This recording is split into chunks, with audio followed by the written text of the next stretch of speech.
लग्नानंतर होईलच प्रेम या मालिकेच्या आजच्या भागात हॉस्पिटलमध्ये जे नंदिनीने केलं त्याने अक्षरशः बाबांचे डोळे उघडले आणि प्रेक्षकांनो आपण दुसऱ्या बाजूला बघणार आहेत की हॉस्पिटलमध्ये एक क्षण आला त्यामुळे पार्थ पूर्णपणे कोसळला। नर्सने त्याच्या हातात जे दिलं ते तुटलेलं काव्यार्थ नावाचं मंगळसूत्र। प्रेक्षकांनो असा काहीसा हा भावनिक क्षण आजच्या एपिसोडमध्ये आपल्याला बघायला मिळणार आहेत।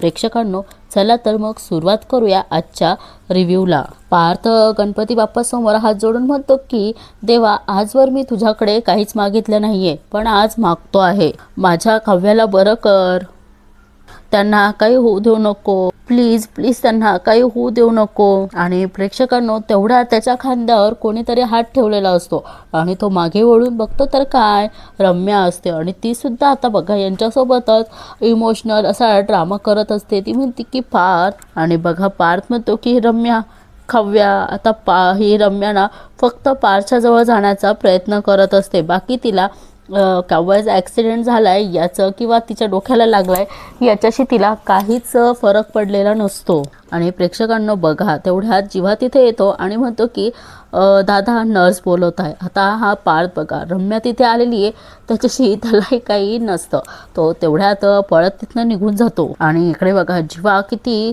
चिरडीने म्हणजे संतापाने त्या रम्याकडे बघत असतो। आता असो इकडे पार्थ आणि जीवा दोघेही नर्सने का बोलवलेत म्हणून ते तिकडे येतात आणि ती नर्स काव्याचा फोन पार्थच्या हातात देते आणि काव्याचं घड्याळ देखील ही नर्स पार्थच्या हातात देते आणि त्या वस्तूंकडे बघितल्यावर पार्थला थोडा अजून त्रास होत असतो। आणि बघा ती काव्यार्थ नावाचं तुटलेलं मंगळसूत्राची डबी असते आणि ही ती नर्स ते सुद्धा देते। मग पार्थ म्हणतो की ती नर्स मग हे त्यांच्या ड्रेसच्या खिशामध्ये होतं। आणि बघा रम्या सुद्धा पळत पळत तिथे येते आणि आता ही पार्थने ती डबी खोललेली असते, त्या डबीमध्ये असतं काव्यार्थ नावाचं तुटलेलं मंगळसूत्र। बघा प्रेक्षकांनो पार्थ हे बघितल्यावर तो आणखीनच कोलमडून पडतो, त्याला जीवा सावरतो आणि म्हणतो की दादा दादा।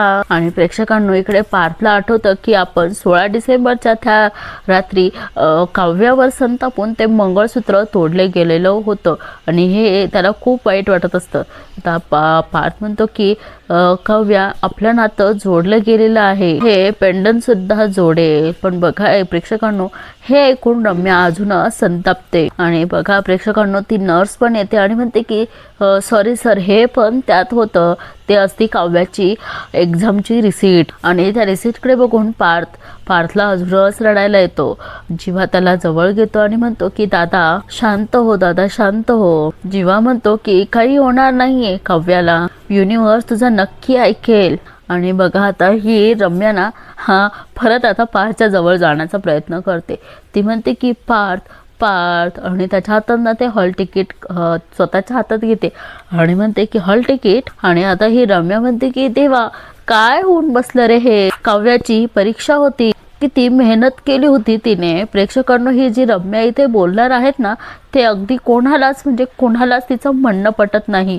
इकडे नंदिनी जीवा एकमेकांकडे बघतात आणि पार्थ मात्र काव्या अशी बोलते, रम्या अशी बोलते ना तर तिच्याकडे तो बघतो आणि ही रम्या म्हणते की किती मेहनत केली होती तिने। ही रम्या म्हणते की तिची मेन्सची परीक्षा आता मिस होणार। बघा प्रेक्षकांना इथे होतं बोलण्याची काहीच गरज नव्हती रम्याला। ती म्हणते की म्हणजे आता तिचं अख्खं वर्ष वाया जाणार। आणि इकडे आता नंदिनीला खूप संताप येत असतो रम्यावर, पण आता काय हॉस्पिटलमध्ये असताना आपण काय बोलणार आहेत। आणि इकडे आता वसू आत्याने 16 डिसेंबरचा विषय काढला, त्यामुळे आता मानिनी ताई तिला धारेवरच धरतात।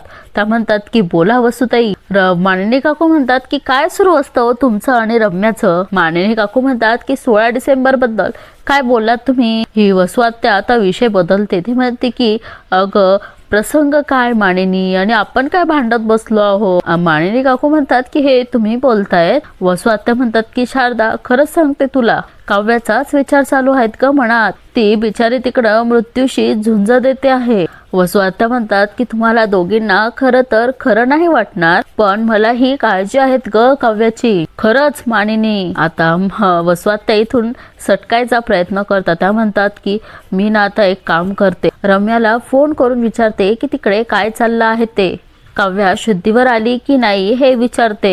वसवत्या आता किती इतका इमोशनल ड्रामा करतात. त्या म्हणतात की आजची रात्र खरंच खूप कठीण आहेत ग. मी आलेच, फोन करून आले मी. पण प्रेक्षकांनो, इकडे मानिनी काकू आणि शारदा काकू ह्या दोघीही चांगल्याच ओळखतात वसुआत्यांना. त्यांना माहितीये ह्या इथनं सटकण्याचा प्रयत्न करत आहेत ते. आणि आता बघा, वसुआत्या निघून गेल्यानंतर मानिनी काकू शारदा काकूंना म्हणतात की काव्याची काळजी वाटते हो. मानिनी काकू शारदा काकूंना म्हणतात की मी यांना म्हणत होते की मला हॉस्पिटलमध्ये येऊ द्या. घरी बसून बसून अशी येड लागण्याची वेळ येते. मानिनी काकू म्हणतात की पण विक्रमाला म्हणालेत की तू घरीच थांब. त्या म्हणतात शारदा काकूंना की तुम्ही आले तेव्हा देवाकडे हीच प्रार्थना करत होते, आपल्या काव्याला सुखरूप ठेव, लवकरात लवकर घरी पाठव. शारदा काकू म्हणतात की आपण म्हणतो की माणसाच्या जीवापेक्षा काहीच महत्वाचं नाही. त्या म्हणतात की काव्यासाठी तिची IAS ची एक्झाम जास्त महत्वाची होती. त्या म्हणतात की परीक्षेच्या आधी शुद्धीवर येईल ना काव्या. आणि इकडे बघा, आता पार्थ पण असा जोश मध्ये उठतो आणि म्हणतो की काव्या शुद्धीवर येणार आणि पेपर लिहिणार. आणि बघा, इकडे जीवा त्याला शांत करण्याचा प्रयत्न करतो. पार्थ म्हणतो की काव्या शुद्धीवर येणार, त्या पेपर लिहिणार, मी घेऊन जातो त्यांना.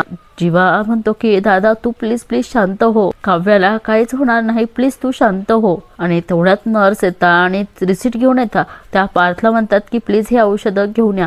तेवढ्यात जीवा म्हणतो की मी आणतो. आणि जीवा नंदिनीला म्हणतो की नंदिनी म्हणजे तू पार्थ दादाची काळजी घे. नंदिनी पार्थला म्हणते की तुम्ही बसता का, थोडे रिलॅक्स व्हा प्लीज. आणि तेवढ्यात आपण बघतो की धनंजय काका सुद्धा हॉस्पिटलमध्ये आता काव्याला बघण्यासाठी आलेले असतात. आणि प्रेक्षकांना आता ते जीवाला देखील बघतात. पण आता जीवा त्यांच्या नजरेला नजर मिळवून तिथनं निघून जातो. त्यांना काहीच बोलत नाही. आणि बघा, आता बाबा पार्थलाही विचारत नाही, ते डायरेक्ट नंदिनीकडे येतात आणि म्हणतात नंदिनी काय झालं, कसं झालं, तुला कधी समजलं हे. आणि बाबा म्हणतात की विक्रम मला बाहेर भेटला, तो डॉक्टरांशी चर्चा करत होता, पण काय झालंय, काव्याच्या डोक्याला दुखापत झाली का, बोल ना मला काय झालंय. नंदिनी होती की बाबा हो, तुम्ही जरा शांत व्हा प्लीज. आणि नंदिनी सांगते की पार्थ आणि काव्या एकत्र प्रवास करत असताना काही गुंडांशी त्यांची वादावादी झाली. त्यातल्या एका गुंडाने काठी उगारली. आणि बघा, आता ह्या रम्याला ना काय करावं, ती लगेच मध्ये बोलते आणि काठी. आणि ती म्हणते की अगं हॉकी स्टिक उगारली होती ना त्या गुंडांनी पार्थवर, आणि ही अजून आगीमध्ये तेल ओतण्याचं काम करत आहे. रम्या म्हणते की पार्थचं लक्षच नव्हतं मामा, काव्या मागे होती, तिचं लक्ष गेलं, ती वाचवायला मध्ये आली. रम्या म्हणते की पण काय रे पार्थ, असं कसं लक्ष नव्हतं तुझं. आता ही रम्या बघा पार्थ विषयी त्या धनंजय बाबांना भडकावते. ती म्हणते की मागे वळून तर बघायचंच ना. रम्या म्हणते की बघ ना इकडे काव्याची काय अवस्था झाली. इकडे आता रम्याच्या बोलण्यावर धनंजय बाबा खूप चिडतात. त्या म्हणतात की इथे आता माझ्या दोन्ही मुलींचा जीव गेल्यानंतरच शांत होणार आहे का सगळे देशमुख. आणि बघा, आता इकडे ही रम्या सुद्धा सगळं बाबांचं बोलणं रेकॉर्ड करत असते. नंदिनी त्यांना शांत करण्याचा प्रयत्न करते, म्हणते की बाबा शांत व्हा जरा. पार्थ देखील म्हणतो की बाबा, पण बाबा त्याला काही बोलूच देत नाही. बाबा म्हणतात पार्थला की खूप प्रेम होतं ना माझ्या मुलीवरती. मग बाबा चिडतात, म्हणतात तिची ही अवस्था होईपर्यंत तुम्ही काय करत होता पार्थ देशमुख. बाबा म्हणतात की तुमच्यासाठी तिनं वार झेललेत. अरे पुरुषासारखे पुरुष तुम्ही स्वतःच्या बायकोला तुम्ही प्रोटेक्ट करू शकत नाही, असा कसा नवरा हा. तेवढ्यात नर्स तिथे येतात आणि म्हणतात की हळू बोला, हॉस्पिटल आहे ते. आणि पार्थ म्हणतो की बाबा ह्या वेळेस सिच्युएशन वेगळी होती. बाबा म्हणतात की सिच्युएशन कशी असली तरी प्रत्येक वेळेस माझ्याच मुलींचा जीव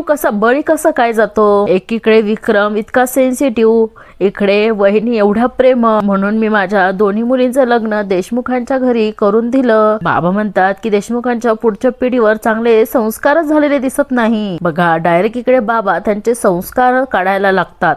पण आता नंदिनी काही गप्प बसत नाही. बाबा म्हणतात की ना तुम्हाला काव्याला जपता आलं ना तुमच्या त्या भावाला जीवाला नंदिनीला जपता आलं. बाबा म्हणतात की मला तर असं वाटतं ना माझ्या दोन्ही मुलींना मी विहिरीत ढकलून दिलं असतं ना तर बस झालं असतं. तेवढ्यात नंदिनी म्हणते की बाबा बस झालं आता. नंदिनी म्हणते की गेले 21-22 दिवस ते सगळं ऐकते मी तुमचं. नंदिनी म्हणते की आपल्या नात्याचा आणि तुमच्या वयाचा आधार राखून काही बोलले नाही मी. नंदिनी म्हणते की माझ्या गप्प बसण्याला माझा विकनेस समजू नका. का? नंदिनी म्हणते की आता खरंच अति होत आहे बाबा. पार्थ बघा खूप शांततेत घेतो. तो म्हणतो की नंदिनी मुलीच्या काळजीपोटीच बोलतायत ते, मी नाही जिवारी लावून घेत. आणि नंदिनी म्हणते की कळलं का, हे आहेत देशमुखांचे संस्कार. नंदिनी म्हणते की तुम्ही चुकतायत हे कळतंय त्यांना, तरी सुद्धा त्यांनी एका शब्दाने सुद्धा तुम्हाला उलट उत्तर दिली नाहीत. नंदिनी म्हणते की बाबा मी खूप दिवस काहीच बोलले नाहीत तुम्हाला, कारण आम्ही मोठी भावंड आहोत.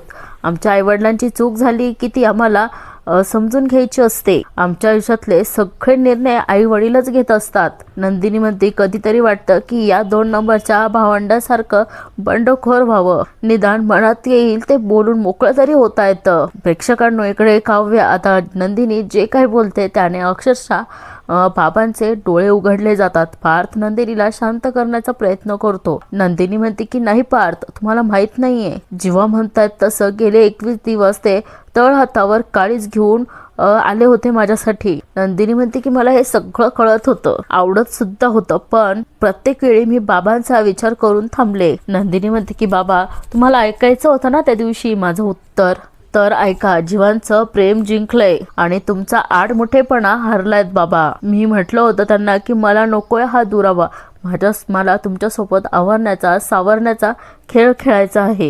नंदिनी म्हणते की फक्त जीवांना आवडावं म्हणून मी साडेतून कुर्तीत शिफ्ट झाले बाबा. नंदिनी म्हणते की मला अप्रूप आहे, मी जीवांची बायको आहे ते. नंदिनी म्हणते की माझं खरंच खूप प्रेम आहे त्यांच्यावर. नंदिनी म्हणते की तुम्हाला माहित नाही, पण ज्या दिवशी जीवा रिक्षा घेऊन आलेत ना, त्याच दिवशी रिक्षात बसून त्यांच्यासोबत निघून जाण्याची इच्छा झाली होती माझी. नंदिनी म्हणते की माझं चुकलं, पण हे ऐकून मात्र पार्थच्या चेहऱ्यावर प्रेक्षकांनो आनंद दिसतो आहे. तो एक वेळ विसरला आहे की इकडे काव्याच्या डोक्याला मार लागलाय आणि ते हॉस्पिटलमध्ये ऍडमिट आहेत. नंदिनी म्हणते की मी माझ्या हट्टाला माझ्या शहाणपणापेक्षा मोठं केलं, आमच्या प्रेमापेक्षा मोठं केलं. नंदिनी म्हणते की बाबा प्रेमापेक्षा जास्त मोठं काहीच नसतं या जगात. तुमचा इगो, तुमची अब्रू काही नाही, आणि हे मान्य करण्यापेक्षा दुसरं मोठं शहाणपण नाही. नंदिनी म्हणते की मला शहाणपण आलंयत आणि मी आता कुणालाही घाबरत नाही. नंदिनी म्हणते बाबांना तुमचा अपमान करायचा नाही येत मला, तुम्हाला दुखवण्याच्या पायी मी जीवांच्या भावनांना मारून टाकलं. नंदिनी म्हणते की हे मी कधीच विसरणार नाही. कोणताही माणूस कमवायला वेळ लागतो बाबा, आणि आपला माणूस कळायला सुद्धा वेळ लागतो बाबा. जेव्हा कळावं तेव्हा माणसाने जग सोडावं, पण आपल्या माणसांचा कधी हात सोडू नये. आणि नंदिनी म्हणते की काव्या पार्थ आता एकमेकांचा हात सोडणार नाही. नंदिनी म्हणते की आता तसंच मी सुद्धा जीवांचा हात सोडणार नाही, ही काळ्या दगडावरची पांढरी रेष राहील. नंदिनी म्हणते जर इथे येऊन तुम्हाला देशमुखांना काही बोलायचं असेल, तुम्हाला आधी त्यांच्या सुनेशी बोलावं लागेल. आणि इकडे पार्थ म्हणून म्हणतो की नंदिनी जीवाबद्दल इतकं काही बोलताय, नेमका जीवा इथे ऐकायला नाही. आणि बाबा म्हणतात की नंदिनी, तेवढ्यात डॉक्टर तिथे येतात. ते म्हणतात की काव्यावरची ट्रीटमेंट पूर्ण झाली आहे, पण अजून त्या शुद्धीवर आलेल्या नाहीत. आणि बघा पार्थ म्हणतो की कधी शुद्धीवर येतील? डॉक्टर म्हणतात की त्यासाठी आम्ही त्यांना मॉनिटर करतो आहे. डॉक्टर म्हणतात की पुढच्या 24 तासात त्या शुद्धीवर आल्याच पाहिजेत, नाहीतर कॉम्प्लिकेशन्स होऊ शकतात. हे ऐकल्यावर मात्र सगळ्यांना धक्का तर बसतोच, पण रम्याच्या चेहऱ्यावर आपण हसू बघतो. आणि बघा पार्थ म्हणतो की त्यांना एकदा भेटू शकतो का? डॉक्टर म्हणतात की हो.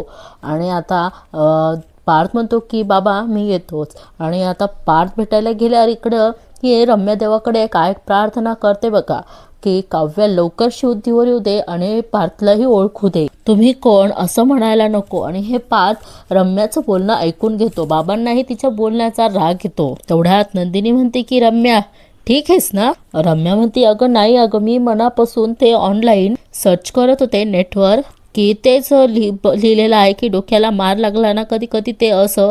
तेवढ्यात धनंजय बाबा म्हणतात की वाटेल ते बोलू नकोस. नंदिनी बघा पार्थला म्हणते की पार्थ तुम्ही लक्ष देऊ नका, जा तुम्ही काव्याला भेटून या. बघा प्रेक्षकांना आता इकडे काव्याचं ऑपरेशन तर झालेलं असतं, पण ती शुद्धीवर येण्याची वाट बघत असता.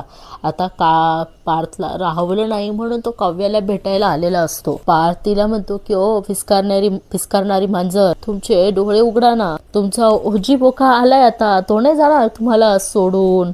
पार्थ म्हणतो की माझा आवाज ऐकून तरी उठा ना, डोळे उघडा. प्रेक्षकांनो इकडे आता पार्थ काव्याला उठवण्याचा म्हणजे शुद्धीवर येण्याचा तरी प्रयत्न करत असतो आणि इकडे नंदिनी बाबांना म्हटलेली असते तेच बाबा आठवत असतात की गेले 21-22 दिवस पण आता बास, आपल्या नात्याचा आणि तुमच्या वयाचा आदर राखून काही बोलले नाहीत मी. नंदिनी त्यांना म्हणते की माझ्या गप्प बसण्याला माझा विकनेस समजू नका. हे ऐकून बाबांना खूप वाईट वाटलेलं असतं. नंदिनी म्हणते की तुम्हाला ऐकायचं होतं ना त्या दिवशी माझं उत्तर, तर ऐका, जीवांचं प्रेम जिंकलं आहे आणि तुमचा आडमोठेपणा हरलाय बाबा.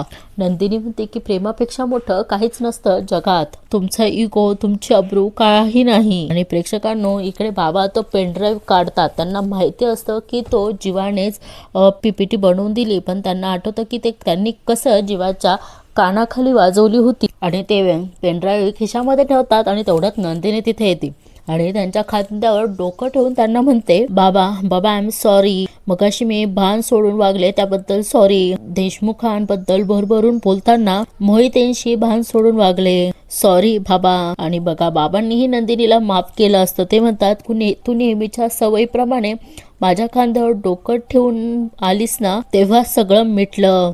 ते म्हणतात की माफी मागायची गरज नाहीये. नंदिनी म्हणते की आताच आईंशी बोलले. तेवढ्यात बाबा म्हणाले काय म्हणाली शारदा. नंदिनी म्हणते की नाही मी माझ्या सासूबाईंशी बोलली.